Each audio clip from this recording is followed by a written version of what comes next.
মানুষ তার জীবনে শিক্ষা এবং প্রেম এই দুই লাভ করে তার মাতা, পিতা এবং গুরুর কাছ থেকে।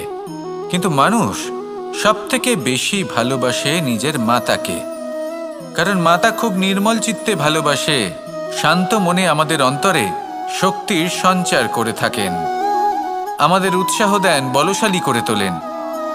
ব্যাপারটা কিন্তু এমন নয় যে আমরা নিজেদের বাবা বা গুরুকে ভালোবাসি না, তাদেরকেও আমরা অত্যন্ত ভালোবাসি, শুধু ওনাদের কঠোর ব্যবহার দেখলে আমরা একটু ভয় পেয়ে যাই। এবার ওনাদের এই কঠোর ব্যবহার আমাদের ভালো না লাগলেও অত্যন্ত আবশ্যক, কারণ মাতার থেকে আমরা যে শক্তি লাভ করি তা যেন নিয়ন্ত্রণ হারিয়ে বিধ্বংসী না হয়ে ওঠে, আমরা যেন কোনো কুপথে না চলে যাই, আমরা কখনো যেন দোষ না করে ফেলি। শুধু সেই জন্য পিতা এবং গুরু একটু কঠোর হয়ে ওঠেন, এবং ওনাদের এই কঠোর আচরণ ভবিষ্যতে গিয়ে আমরা অবশ্যই বুঝতে পারি। জীবনে কিছু বছর আমরা এগিয়ে যাই আর তারপর আমরা বুঝতে পারি যে বাবা এবং গুরু আমাদের যথেষ্ট ভালোবাসতেন, কিন্তু ওনাদের ভালোবাসার বহিঃপ্রকাশ আলাদা। প্রয়োজনীয় হলো এটা দেখার, এটা বোঝার যে শুরু থেকে আমাদের প্রতি ওনাদের আচরণ কেমন ছিল। ওনাদের কঠোর হওয়ার পেছনে ওনাদের ভালোবাসাটা বোঝার চেষ্টা করুন, ওনাদের চিন্তাটা বোঝার চেষ্টা করুন, ওনাদের পথপ্রদর্শনের আড়ালে আপনার ভবিষ্যতের জন্য যে পরিকল্পনা ওনারা করেছেন সেটা বোঝার চেষ্টা করুন। তখন আপনারা বুঝতে পারবেন ওনাদের ভালোবাসাকে। আপনার মনের মধ্যে আপনা থেকেই ওনাদের প্রতি সম্মান জেগে উঠবে। নিজের পিতা এবং নিজের গুরু এই দুজনের প্রতি কৃতজ্ঞতা প্রকাশ করুন আর আমার সাথে ভালোবেসে বলুন, রাধা রাধা। জীবন কিসের উপর নির্ভরশীল? ধনের ওপর, বৈভবের ওপর, নিঃশ্বাসের ওপর? না, এই জীবন নির্ভরশীল বিশ্বাসের ওপর। বিশ্বাস নিজের ওপর, বিশ্বাস আমাদের আপনজনের ওপর। কিন্তু যখন এই বিশ্বাস ভেঙে যায় তখন মানুষের মনও ভেঙে যায়, আর তারপর সে অন্য কিছু করতেই পারে না। তখন কি করা যেতে পারে? 3টে কাজ আছে যা আপনি করতে পারেন। প্রথম, ভালোবাসা।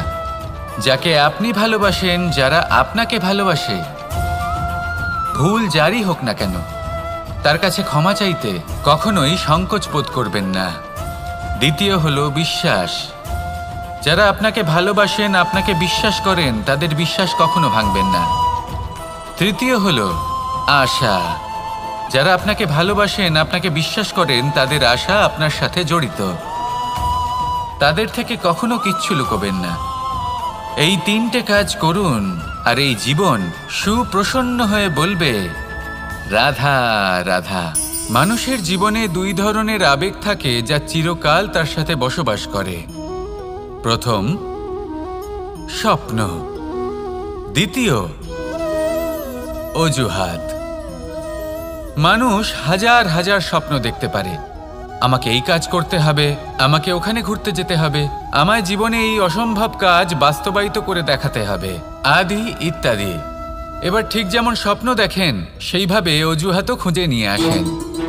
আমি এই স্বপ্ন পূরণ করতে পারলাম না, কারণ আমাকে কেউ সাহায্যই করল না, কারণ আমি দুর্বল হয়ে পড়েছিলাম, কারণ আমার কাছে সময়ই ছিল না, আদি ইত্যাদি।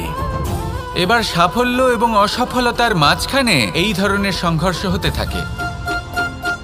সাফল্য তখন লাভ করা সম্ভব যখন আপনার স্বপ্ন আপনার অজুহাতের থেকে অনেক বড় হয়, আর অসফলতা তখন পাবেন যখন আপনার অজুহাত আপনার স্বপ্নের থেকে অনেক বড় হয়। আপনি যদি সাফল্য লাভ করতে চান তাহলে চেষ্টা করতে থাকুন, পরিশ্রম করুন। যদি অসফল হন তাহলে ভয়ভীত হওয়ার কোনো প্রয়োজন নেই। নিজের ভুল বুঝুন, তাকে শুধরে নিন, আবার চেষ্টা করুন। কিন্তু যদি নিজের জীবনে অজুহাত নিয়ে আসেন তখন স্বপ্ন কখনো পূরণ হবে না। আসুন আমার সাথে ভালোবেসে বলুন, রাধা রাধা। ভয়ের সাথে আমরা সবাই পরিচিত, কষ্টও আমরা সবাই পেয়েছি। কখনো কখনো আমরা অসুস্থ হয়ে পড়ি, আর এমন সময় হলে মাতার মমতা, কখনো বাবার স্নেহ, কখনো বন্ধুদের পাশে থাকার অনুভূতি আমাদের রোগ নিরাময়ে সাহায্য করে। কখনো যদি আমরা নিরাশ হয়ে পড়ি, তখন যদি আমাদের কোনো আপনজন আমাদের দুটো ভালো কথা বলে তখন আমাদের মনোবল বেড়ে যায়। ঠিক তেমন সংসারের এই রঙ্গমঞ্চে যদি আপনি পীড়িত অনুভব করেন, কিছু শুভ কথা আলোচনা করুন, কিছু স্তুতি গান করুন, কিছু মুহূর্তের জন্য হলেও নিজের ইষ্টদেবের কথা স্মরণ করুন আর প্রার্থনা করুন। সাহস বাড়বে, শক্তিও বৃদ্ধি পাবে এবং সামনে এগিয়ে চলার পথও দেখতে পাবেন। তখন এই মন প্রসন্ন হয়ে বলবে, রাধা রাধা। কখনো কখনো অন্ধকারের সাথে লড়াই করার জন্য আমরা প্রদীপ জ্বালাই। এতে প্রথমে সলতে রাখি, তারপর তেল ঢালি, তারপর আগুন জেলে এটা প্রজ্বলিত করি। তারপর একটা সময় আসে যখন এই প্রদীপ নিভে যায়। কারণটা কি? কারণ কি এটা যে প্রদীপের প্রকাশমান হওয়ার ক্ষমতা সমাপ্ত হয়েছে? না, এই যে আগুন আমরা দেখতে পাচ্ছি, এই আগুনের জন্য যে শক্তির প্রয়োজন হয় তা আসে এই তেল থেকে। যদি এই তেল সমাপ্ত হয়ে যায় তাহলে এই প্রকাশ তাও সমাপ্ত হয়ে যায়। আর আমাদের জীবনে এই তেল হলো আমাদের কর্ম, আর এই আগুন আর এর দ্বারা উৎপন্ন হওয়া প্রকাশ আমাদের ভাগ্য। যত আমাদের কর্ম ক্ষীণ হতে থাকবে, আমাদের ভাগ্য সৌভাগ্য কোথাও না কোথাও লুপ্ত হয়ে যাবে। যে উজ্জ্বল ভবিষ্যৎ আমরা চাইছি তা কখনো লাভ করতে পারবো না যদি কর্ম না করি। ঠিক যেমন তেল ছাড়া অগ্নি উৎপন্ন হয় না, তেমনি কর্ম ছাড়া সৌভাগ্য হয় না।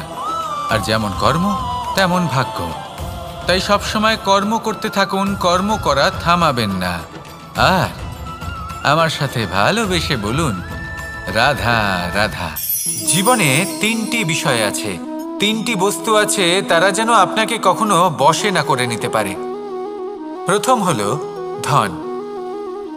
ধন যতক্ষণ আপনি ব্যবহার করতে থাকেন, যতক্ষণ তা আপনার কাজে আসছে, ততক্ষণ ঠিক আছে, এই ধন আপনার কাছে অমৃত। কিন্তু যখন এই ধন আপনাকে ব্যবহার করতে শুরু করে, বুঝে যাবেন যে আপনার পতনের সময় শুরু হয়েছে। দ্বিতীয় বিষয়, ফেলে আসা অতীত।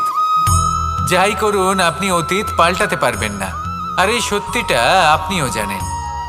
কিন্তু তাও এর বশবর্তী আমরা হয়ে পড়ি। আর যখন তাই হয়, তখন এই সংসারে আমরা যেখানেই যাই না কেন, যত বড়ই সুখ লাভ করি না কেন, সেই সব আমাদের কাছে তিক্ত বলে মনে হয়। তৃতীয় বিষয়, আপনার আশেপাশের মানুষ ভিন্ন ভিন্ন ধরনের মানুষ হয়, যাদের চিন্তা ভাবনা এবং দৃষ্টিভঙ্গি ভিন্ন ভিন্ন প্রকারের। যদি এদের বশবর্তী আপনি হয়ে পড়েন, তাহলে কেউ বলবে এটা করো, এটা ভালো। কেউ বলবে এটা করো না, ওটা করো, ওটা ভালো কাজ। কেউ বলবে এই দুটোই করো না, অন্য কিছু করো। এই কথাগুলিতে আপনি এতটাই জড়িয়ে পড়বেন যে আপনি লক্ষ্যভ্রষ্ট হয়ে পড়বেন। তাই এই তিন বিষয় থেকে সাবধানে থাকবেন। যদি কোনো কিছু বশ করতে হয়, তাহলে আপনাকে বশ করতে হবে আপনার আজকে, নিজের বর্তমানকে। এটা খুব প্রয়োজনীয়। এটা ভাববেন যে এই সময়ের সদ্ব্যবহার আমি কিভাবে করব, সময়কে শাসন কিভাবে করব, ওই কর্ম কিভাবে করব যাতে ভবিষ্যতে কখনো আমার আফসোস না হয়, বরং এই সংসার আমাকে নিয়ে গর্ব করবে, সেই কর্ম করুন। আর যখন আপনি এটা শিখে নেবেন, তখন আপনি নিজেই নিজেকে প্রকৃত অর্থে ভাগ্যশালী করে তুলবেন। আসুন আমার সাথে ভালোবেসে বলুন, রাধা রাধা। অনেক সময় আমরা কারোর নীরবতাকে তার দুর্বলতা ভেবে বসি। হতেই পারে সেই ব্যক্তি উত্তর দিতে চাইছেন না, হতে পারে অন্য কোনো কারণ আছে যা আমরা বুঝতেই পারছি না। সেই জন্য তাকে দুর্বল ভেবে নেওয়া অনুচিত। দেখতে গেলে এই বিশাল সমুদ্র এও কিন্তু নীরব, শান্ত হয়। কিন্তু যখন সে রুদ্র মূর্তি ধারণ করে, তখন কি হয়? সমগ্র সংসারকে বিনাশের পথে নিয়ে যায় এই সমুদ্র, প্রলয় সৃষ্টি করে। সেই জন্য কারোর সহ্য শক্তিকে দুর্বলতা বলে মনে করবেন না। কারণ যদি এই নীরবতা নিজেকে ভেঙে বেরিয়ে আসে, তাহলে তা বিনাশের সমস্ত সীমা পার করে যেতে পারে। তাই এই নীরবতাকে সবসময় বুঝুন, সবসময় একে সম্মান করতে শিখুন। আর আমার সাথে ভালোবেসে বলুন, রাধা রাধা। কখনো কোনো চাতক পাখিকে দেখেছেন? কথায় আছে যে বছরে মাত্র একবার সে তার তৃষ্ণা মিটিয়ে থাকে।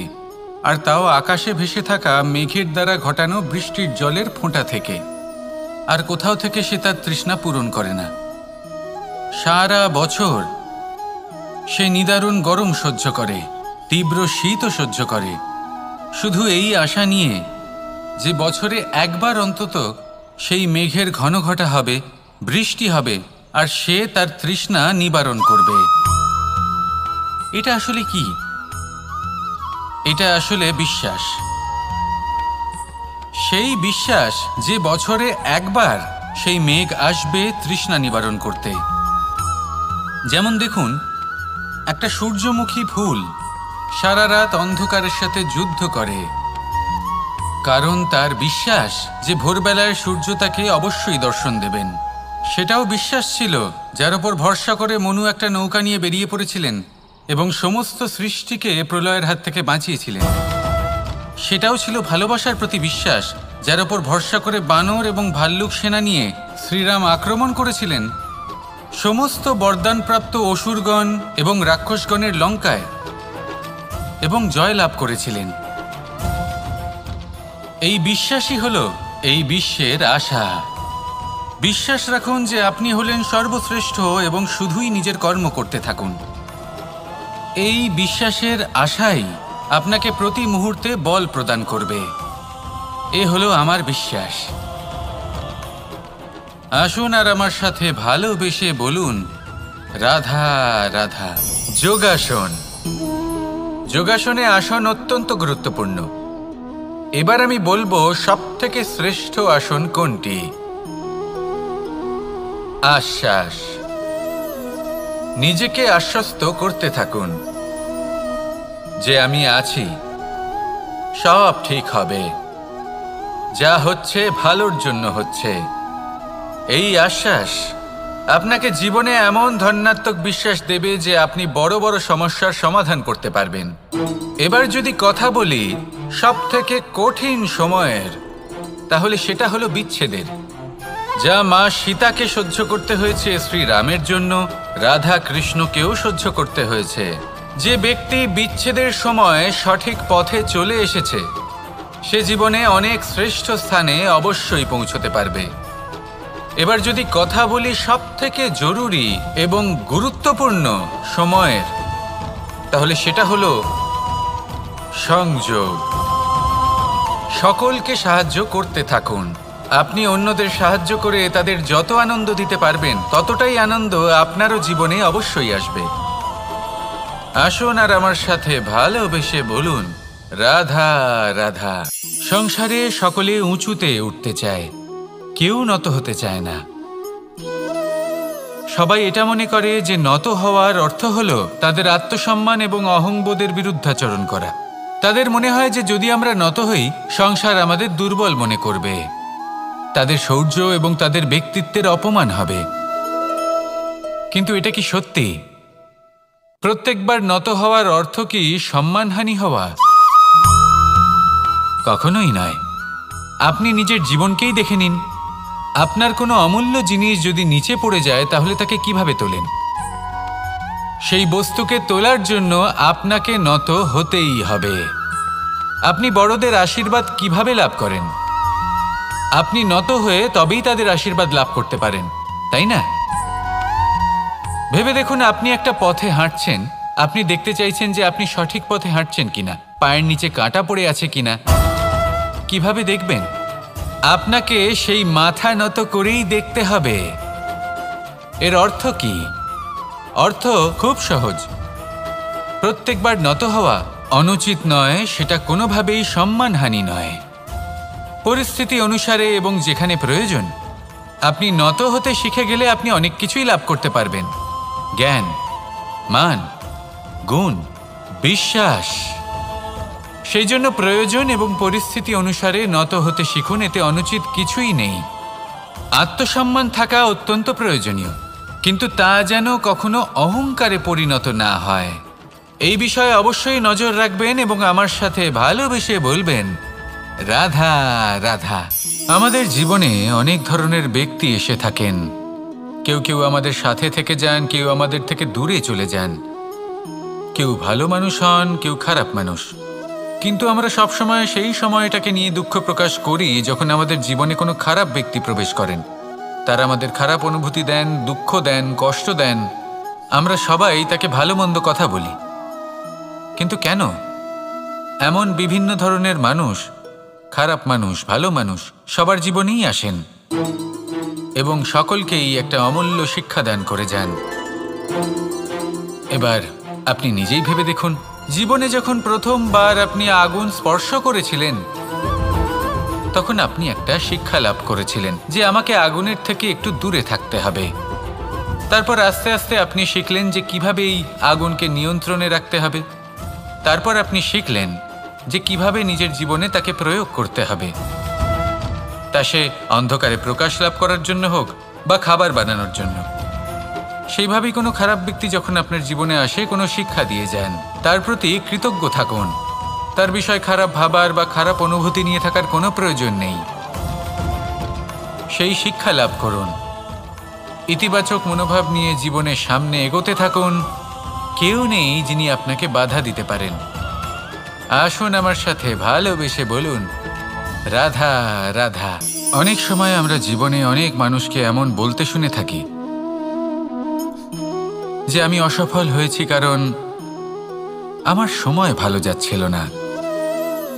আমি এই জিনিসটা লাভ করতে চাইছিলাম কিন্তু করতে পারলাম না কারণ আমার সময়টা ভালো যাচ্ছিল না। আমি আমার জীবনে ওই মহান কাজটা করতে চাইছিলাম কিন্তু করতে পারলাম না। কেন?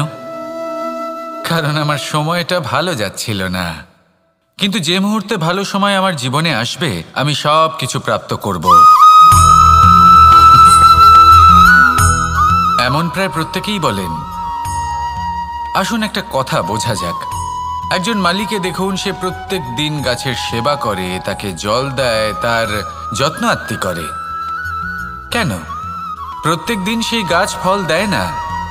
সঠিক সময় এলে তবেই সেই গাছ ফল দেয়, কিন্তু প্রত্যেক দিন মালি তার সেবা করে, তাকে যত্ন করে। শুধুমাত্র তখন করে না যখন সেই গাছ ফল দিতে সক্ষম। আর যদি মালি গাছের যত্ন প্রতিদিন না করে তাহলে হয়তো সেই গাছ ফল দিতেই পারবে না। এটাই হলো আমাদের জন্য একটা শিক্ষা। যখন সময় আমাদের জন্য অপেক্ষা করে না তখন আপনি সময়ের জন্য কেন অপেক্ষা করছেন? ভালো সময়ের জন্য অপেক্ষা করবেন না। ভালো এবং শুভ কর্ম দ্বারা ভালো সময়কে নিজের কাছে টেনে আনুন। নিরন্তর কর্ম করুন, পরিশ্রম করতে থাকুন। শুভ সময় আপনা থেকেই আপনার কাছে আসবে।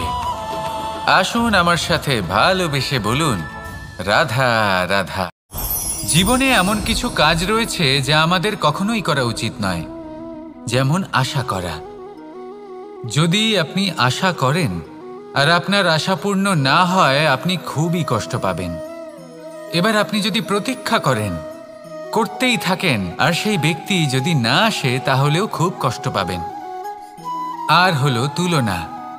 আপনি যদি তুলনা করতে যান তাহলে এটাই ভাববেন যে হয় আমি বা অন্য কোনো ব্যক্তি, এই দুজনের মধ্যে কোনো এক ব্যক্তি নিকৃষ্ট।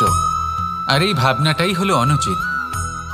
যদি আমরা কথা বলি সেই সব বিষয়ে যা আমাদের করা উচিত, যেমন পরীক্ষা। এই পরীক্ষা সবসময় আমাদের আরো সফল করে তোলে, আরো শ্রেষ্ঠ করে তোলে, আরো উৎকৃষ্ট করে তোলে। আসন্ন মহাসংগ্রামের জন্য আমাদের প্রস্তুত করে তোলে এই পরীক্ষা। তাই এই পরীক্ষার থেকে কখনোই পালাবেন না, এর সম্মুখীন হন। আর হলো কর্ম। কর্ম করা কখনোই বন্ধ করবেন না। তুলনা করার বদলে কর্ম করুন, প্রতীক্ষা করার বদলে কর্ম করুন, আর আশা করার বদলে কর্মই করুন। জীবন সফল হয়ে যাবে। দেখুন, সবার শেষে সত্যি বলতে এই কর্ম আর এই পরীক্ষা, এই দুই আমাদের জীবনকে সুখী করে তুলতে পারে। আসুন আর আমার সাথে ভালোবেসে বলুন, রাধা রাধা। আমি অনেক সংখ্যক মানুষকে দেখেছি, তাদের কাছে অত্যাধিক জ্ঞান আছে, শিল্প আছে, ধন আছে, কীর্তি আছে, কিন্তু তারা এই সব কিছু নিজেদের কাছেই রাখেন, এই সমাজে বিতরণ করেন না। কারণ হলো ভয়। ওনাদের মনে হয় যে যদি আমি এই সব কিছু সমাজে বিতরণ করি তাহলে সমাজ আমার শিল্প হোক, ধন হোক, জ্ঞান হোক, কীর্তি হোক, সবকিছু চুরি করে নিয়ে যাবে, আর তার বদলে আমি কিছুই পাবো না। এটা কিন্তু সত্য নয়। সত্য হলো এটাই যে যদি আপনি নিজেকে এই সংসারের প্রতি সমর্পিত করেন, তাহলে এই সংসার আপনার প্রতিও সমর্পিত থাকবে। আপনি শুধু ধন, জ্ঞান, কীর্তি, সম্মান পাবেন তাই নয়, বরং এই সমাজ আপনাকে নিজের চোখে হারাবে, মনের মধ্যে স্থান দেবে। তাই এই ভয় ত্যাগ করে দেখুন কিভাবে এই সমাজ আপনাকে প্রেম সমর্পণ করে। আসুন আমার সাথে ভালোবেসে বলুন, রাধা রাধা।